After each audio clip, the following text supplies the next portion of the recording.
हम लोग आज शुरू करते हैं, जिसको शुरू करते हैं, जो चर्चा करते हैं, इस चर्चा को नाम देते हैं ब्रह्म विद्या।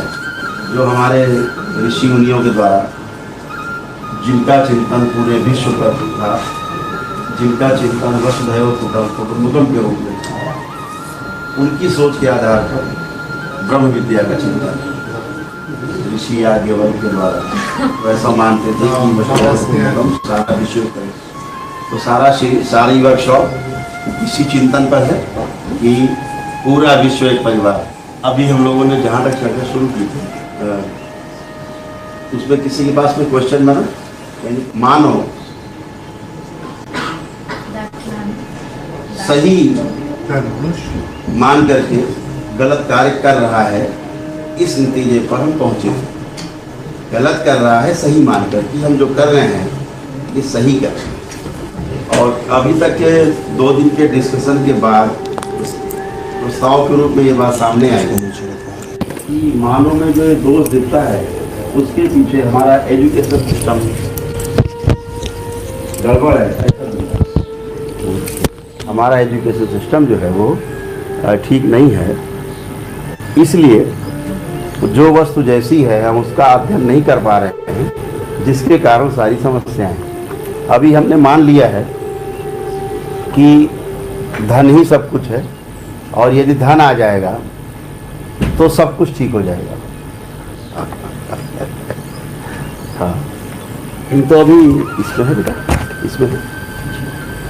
जैसा कि हमने पीछे भी कहा है कि प्रत्येक चीज़ जो इस पूरे वर्कशॉप में की जाएगी, बात की जाएगी, वो प्रस्ताव के रूप में होगी, प्रपोजल के रूप में होगी, किसी आदेश के रूप में नहीं होगी। सभी कुछ प्रस्ताव के रूप में होगा। इसे मानना या ना मानना ये आपके अधिकार क्षेत्र में है। यहाँ पर जो कुछ भी कहा जाएगा वो किसी के विरोध में नहीं होगा, ना ही किसी के समर्थन में कहा जाएगा। और जो कुछ भी कहा जाएगा, जो वस्तु जैसी है वैसी ही उसके बारे में चर्चा की जाएगी, पूरी रियलिटी के बारे में चर्चा की जाएगी। अभी एक प्रस्ताव है, 3 चीजें साफ साफ दिखती हैं: समझदारी, अंडरस्टैंड, संबंध और सुविधा।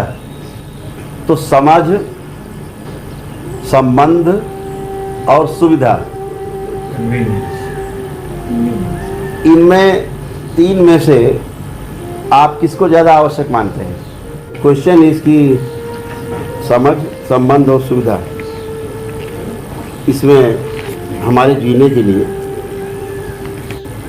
कौन सा 3 में से एक चीज़ है जो पूरा हो जाता है, जिसके आधार में हम जी सकते हैं सुखपूर्वक? जब हम बिना समझ के जीते हैं,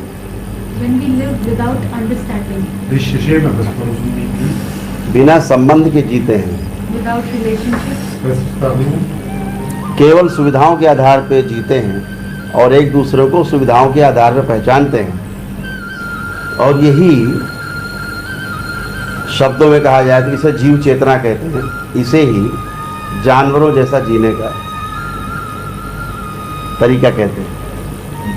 और जब हम तीनों के संतुलन के आधार पर जीते हैं तो इसे मानवीय चेतना कहते हैं। समझ स्वयं में होती है और संबंध मानव के साथ होता है और सुविधा शेष प्रकृति के साथ होता है। इसे हम सुविधा की मात्रा को पहचान के करते हैं, अधिक उत्पादन करके कर सकते हैं, अधिक उपलब्धि करके कर सकते हैं। इसे हम सुविधा को हम प्रकृति के साथ अपनी सुविधा की मात्रा को पहचान कर और अपनी श्रम के आधार पर अधिक उत्पादन करके कर सकते हैं। लेकिन जब हम तीनों का संतुलन करके करते हैं तो हम मानव कहलाते हैं। जो हमारी भौतिक आवश्यकताएं हैं, भौतिक जानवरों के लिए पूरा हो जाता है, लेकिन मनुष्य के लिए आवश्यक है आवश्यक हैं, लेकिन पूरा नहीं है। अभी एक प्रस्ताव है कि हम अपनी सुविधाओं के माध्यम से सम्मान पाना चाहते हैं। ऐसा करके हम पशु चेतना में जीते हैं। पशु की उत्पादन क्षमता बहुत कम है, जबकि एक मानव की उत्पादन क्षमता बहुत अधिक है। अभी हम सुविधाओं के तल पर जीना चाहते हैं, जी रहे हैं। केवल हमें समझ और संबंध के तल को मिलाकर तीनों के बैलेंस को बनाकर जीना है, ऐसा प्रस्ताव है। जो हमारा जीना है केवल एक विचार परिवर्तन के रूप में अगर बात समझ में आ जाए, और ये स्वयं अपने अंदर होने वाली क्रिया है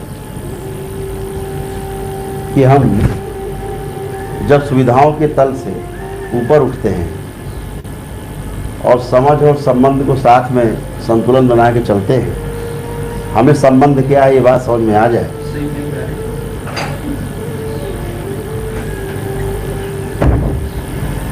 हमें ये समझ में आ जाए अच्छे से कि संबंध महत्वपूर्ण है, तो हमारा जीना सरल हो जाता है। अभी हम संबंध को इग्नोर करके जीते हैं।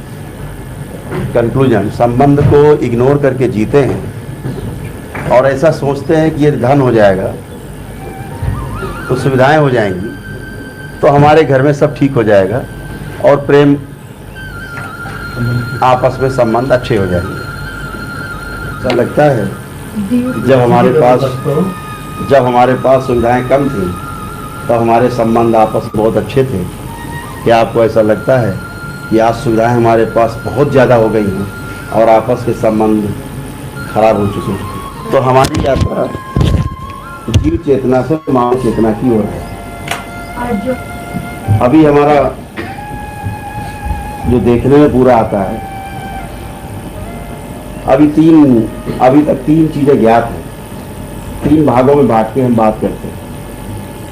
पहला पदार्थ अवस्था, दूसरा प्राण अवस्था, वनस्पतियां, तीसरा जीव अवस्था।